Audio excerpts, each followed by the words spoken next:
Hey guys, welcome back to Mom of Three and Me, where we talk all things motherhood, marriage, and ministry. I'm your host, Brieanna Lightfoot Smith, and I am a mom of three boys, hence the title Mom of Three and Me. Today, we are going to talk about how to know which things you need to start delegating.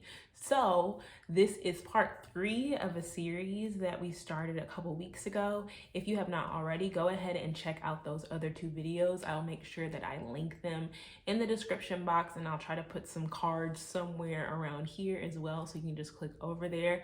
But I felt like I wanted to share this, especially as we near the end of the year, which is crazy to even say, but I wanted us to be intentional about the way that we're ending the year so that we can be intentional about the way that we start 2022 and thinking about the things that we're doing that are moving us forward in our goals and to the people that we want to become, and which things are really just taking up space in our minds, and taking up a lot of time that could be used doing other things.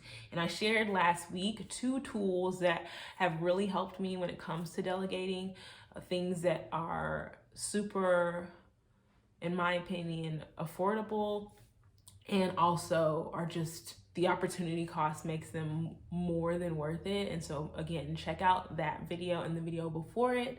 But I'm going to be sharing something that I have learned recently from an author. Her name is Tonya Dalton, and she has this book here, The Joy of Missing Out.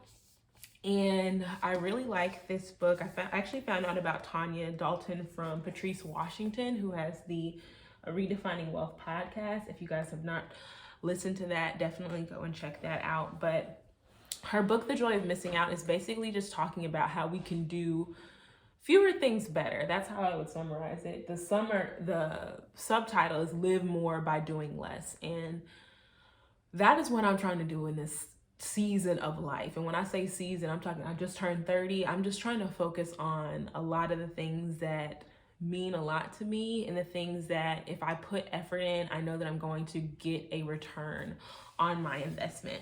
And so I'm going to share the recommendation that she gives when it comes to deciding what things on your list need to be delegated. And she has one tool or kind of system that she uses to create her priority list. She makes a priority list and not a to-do list every day. And then she also has a framework through which you can decide if things even make it on your priority list. So those are the things that I'm going to be sharing, and then we'll tie it back to how that can help you with your delegating.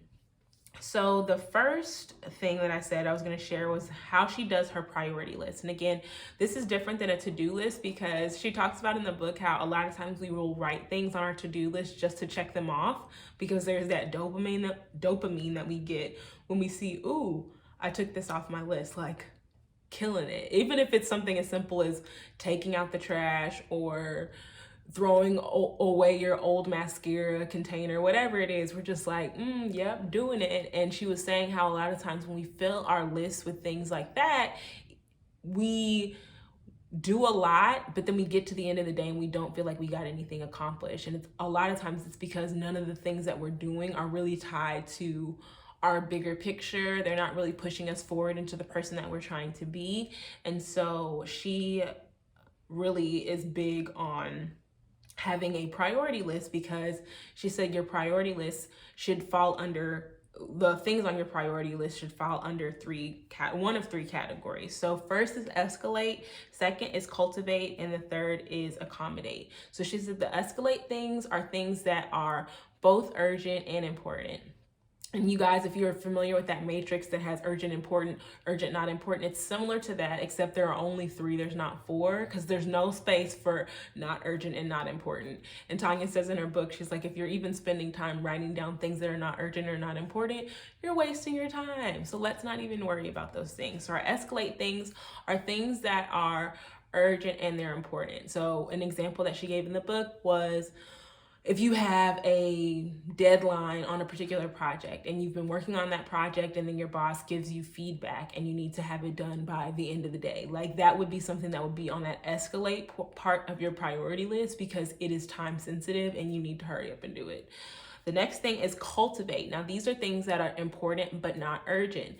And so she said this is where we should spend the bulk of our time, is an area where we can utilize really a lot of our gifts. And this is an area where we can kind of flow more naturally because we're not super pressed.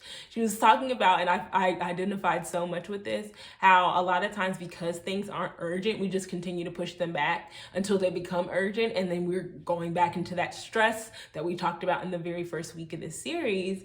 And I just felt like she was reading me, like she had been glimpsing into my life, because I definitely do that when it comes to priorities. The things that are really important that really can help me with those bottom line goals or helping me again to become more of the person that I want to be, I just keep pushing them back on my list and I do the other things. I do the throwing away mascara tubes or throwing away things in our house that have been sitting there, which it really is good to have a clear space. Patrice Washington talks about that in her book, Redefining Wealth for Yourself. But I know at the end of the day, even if I do those things, they're not really helping me with my big picture. And so as opposed to continuing that cycle, she's like, let's prioritize the things that are important, even if they're not urgent, so that one, they don't get to that urgent place where now we're not even putting our best work in because we're just trying to get it done.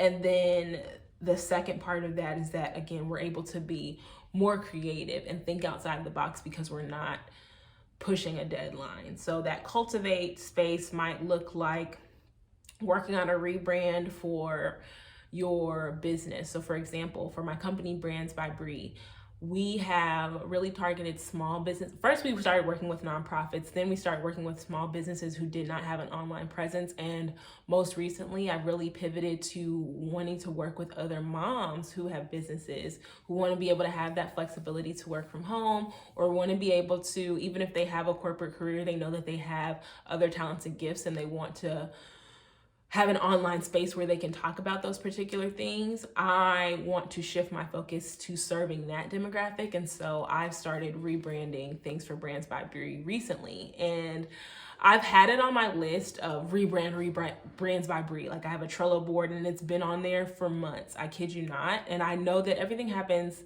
in God's timing, because at the end of the day, even when I had the rebrand on there earlier this year, I didn't really know what the rebrand was going to be. And so now I have a lot of clarity around what it is that I'm focusing on for the end of this year and into 2022, which is a blessing. But that would definitely fall under that cultivate list because it is important. It's not necessarily urgent because I can still generate leads for clients and stuff like that, even without my website being up.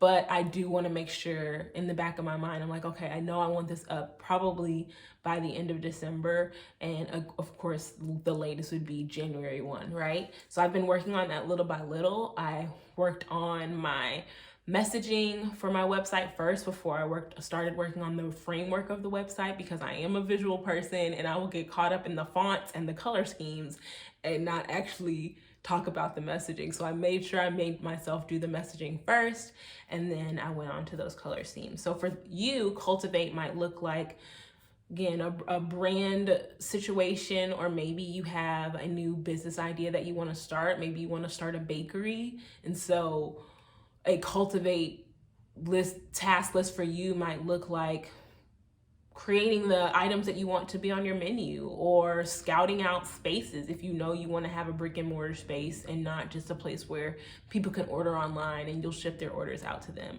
So you really can make that cultivate what it is that you want it to be. And then lastly, accommodate. Accommodate are the things that are important. I mean, they're not urgent, but they are important. So an example she gave in the book was saying that you have an item that you bought at the store and it didn't fit right. So you didn't realize it until you got home. So you need to take it back because the deadline to take it back and get your money back is Friday. So she said you might put that under the accommodate area. And a lot of people might say, well, no, it has a timeline. It's urgent and it's important. So it's got to be an escalate thing. But at the end of the day, it's not bringing you towards your goals or towards your dreams, which transitions great into getting clear on what it is that you want to achieve. And she has the clear framework, and each letter stands for something. So first thing she says is it connected to your North Star? What she's talking about when she talks about your North Star, she's talking about your mission, your vision, and your values for your life. In her book, and again, I'll show you guys right here, and I'll also have a link to it in the description box, The Joy of Missing Out. She has exercises that you can go through that will help you to write your vision, your mission, and your vision and your values. And I actually did a similar activity in a book that I read called Living Forward. They actually have you write out your obituary, like what you want to be known for. If people were to give your eulogy, what things would you want people to say at your funeral? And people might look at that and say, man, that's super morbid. But honestly, there is no better way to get clarity on how you want to be remembered than to think, okay, if I died today, what would I want people to say about me? And so you do a similar exercise in the book, talking about your mission, your vision, and your values. And that's what she calls your North Star. And so when you are creating that priority list, outside of looking at the escalate, cultivate, accommodate, as far as urgent, important, those kinds of things, she says, okay, how is this something that falls under the clear framework? Is it connected to my North Star? Again, vision, mission, vision, values. Then is it linked to a goal? Is it linked to a goal? So let's say your goal is to cook 3 meals per week, right?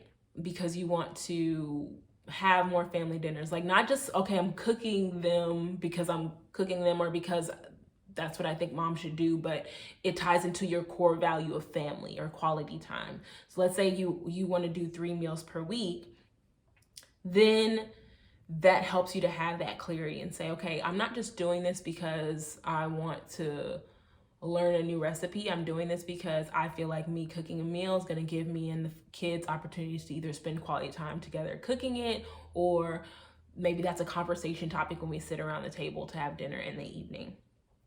Is it essential?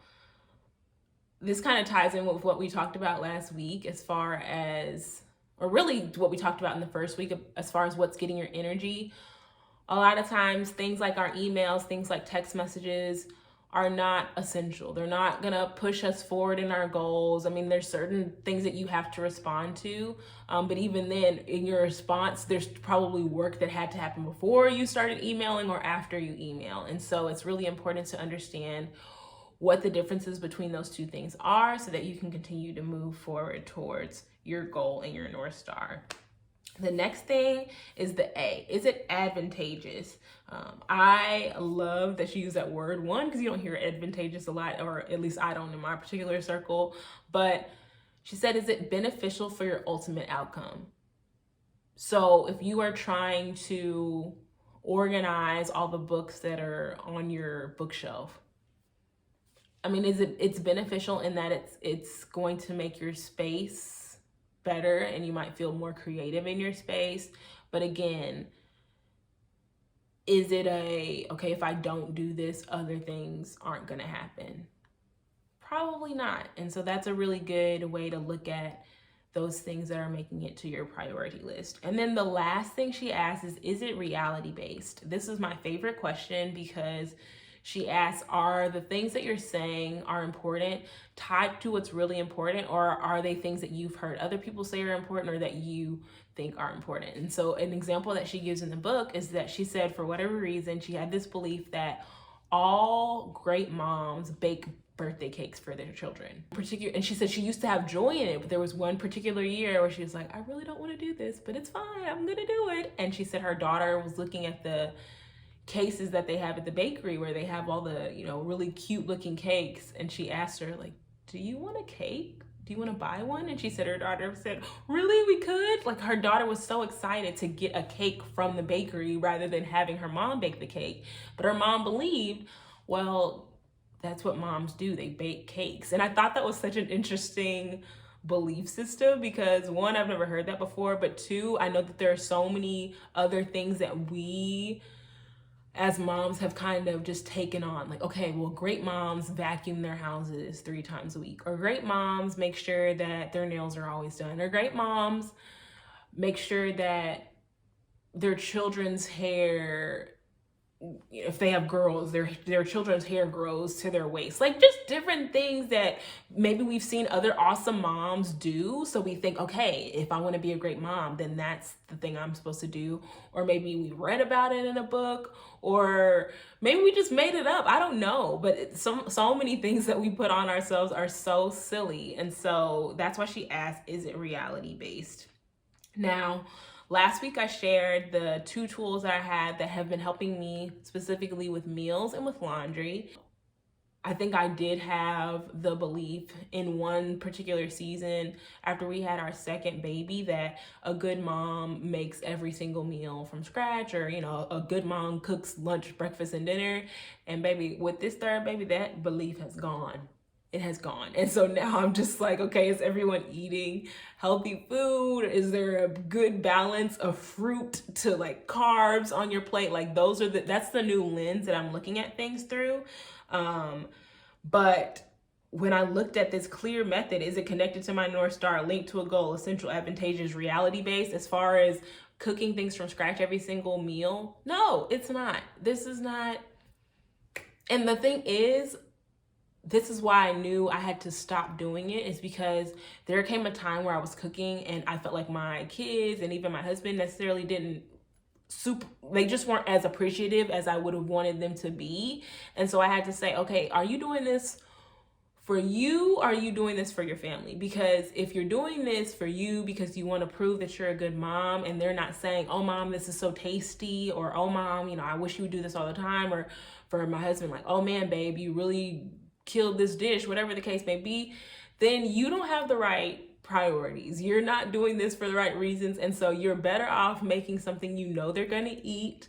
Because I was making all these new recipes that I'd found on this app called Meal Lime, and I was like, yes, they're going to love this, or, whatever the case may be. And at the end of the day, my boys are still pizza, pasta people. That's just where they're at right now. That's the season that they're in. And my husband will tell you he'd rather have a mango or an apple over some super fancy dish. And so because I have